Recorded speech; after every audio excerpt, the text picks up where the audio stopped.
Hi there. Okay, we're still in section 5.5. In this video, I'm going to do example problem number 2. In example number 2, they're asking us to prove a cofunction identity. They want us to prove that the sine of x minus pi halves is equal to negative cosine of x, right? So what we have to do is work on the left-hand side and apply the difference formula for sine. So once again, we should have it memorized. If not, look on your reference sheet and just apply the formula. And the formula for the difference of sine is that the sine of x times the cosine of pi halves minus the cosine of x times the sine of pi halves. That's just expanding this by using the difference formula for sine. I want to see if I can get this to simplify to equal the negative cosine of x, and that's what I'm going to do here. Okay? So all I did was apply the difference formula for sine, and now I'm going to evaluate what functions I can evaluate. Well, I can't evaluate the sine of x because I don't know what x is. So therefore, that stays the sine of x.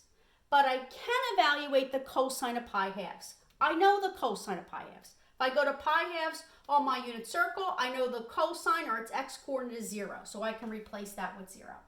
So now I have the sine of x times 0. Minus cosine of x. Well, I don't know what x is, so I can't find its cosine.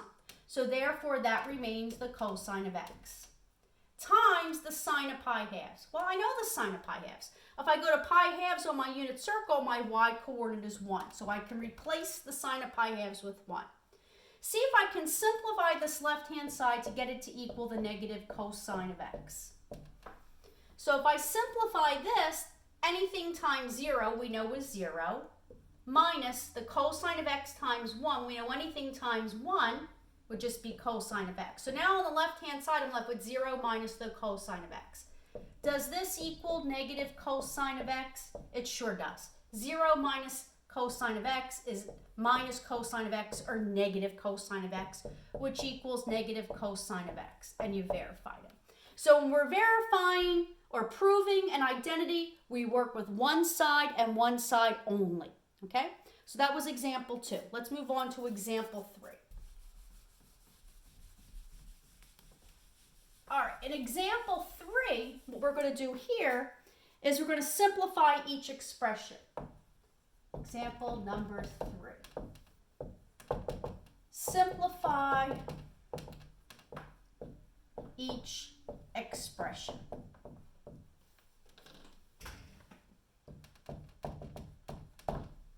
Here's our first expression.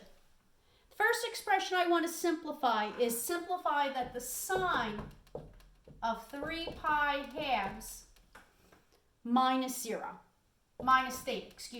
minus theta. I want to simplify that, okay? All I have to do first is apply the difference formula for sine. So now we've seen this number of times. Plug in the formula. The sine of 3 pi halves minus theta would be the sine of 3 pi halves times the cosine of theta minus the cosine of 3 pi halves times the sine of theta. All I did is plugged in the difference formula for sine and expanded that. It's right on your reference sheet. All this is a formula. Have to have it memorized. Now we evaluate what we can. I can evaluate the sine of 3 pi halves. If I go to 3 pi halves on my unit circle, the sine of 3 pi halves is negative 1. So I'm going to replace the sine of 3 pi halves with negative 1. And I got to multiply that to the cosine of theta. I don't know what theta is, so I can't find its cosine. Minus. The next thing is, what's the cosine of 3 pi halves? I know the cosine of 3 pi halves. 3 pi halves is on your unit circle. And the cosine of 3 pi halves is 0. So I'm going to replace 3 pi halves with 0. Then I'm going to multiply that to the sine of theta. I don't know what theta is, so I can't find its sine. So let's simplify this. Negative 1 times cosine theta is negative cosine theta. Minus 0 times anything is 0. So this simplifies to negative cosine of theta. And that's what the sine of 3 pi halves minus theta simplifies to. Okay? Notice how I showed all the work, every step by step. All right, let's try another one. Example problem B, I want to use the tangent. I want to find the tangent of theta minus pi fourths, okay? All I have to do first is apply the difference formula for tangent.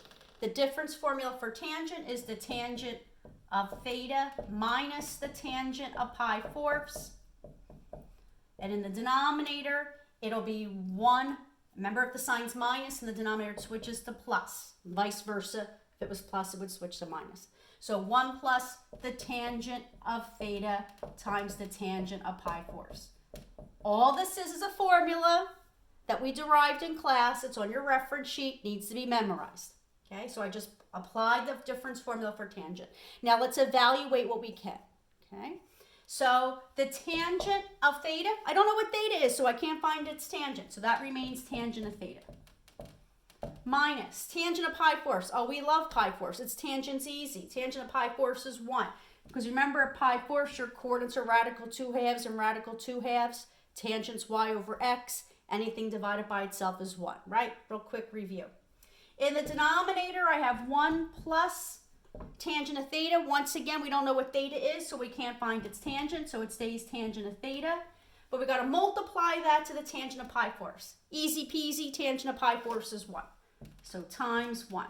Now let's simplify this. Tangent of theta minus 1, I can't combine them. They're not like terms, so it stays tangent of theta minus 1 in the numerator. In the denominator, I have 1 plus tangent of theta times 1, with just anything times 1 is itself, that would stay tangent of theta. And that's your answer. You can't do anything more with that. That's what it simplifies to, tangent of theta minus pi fourths.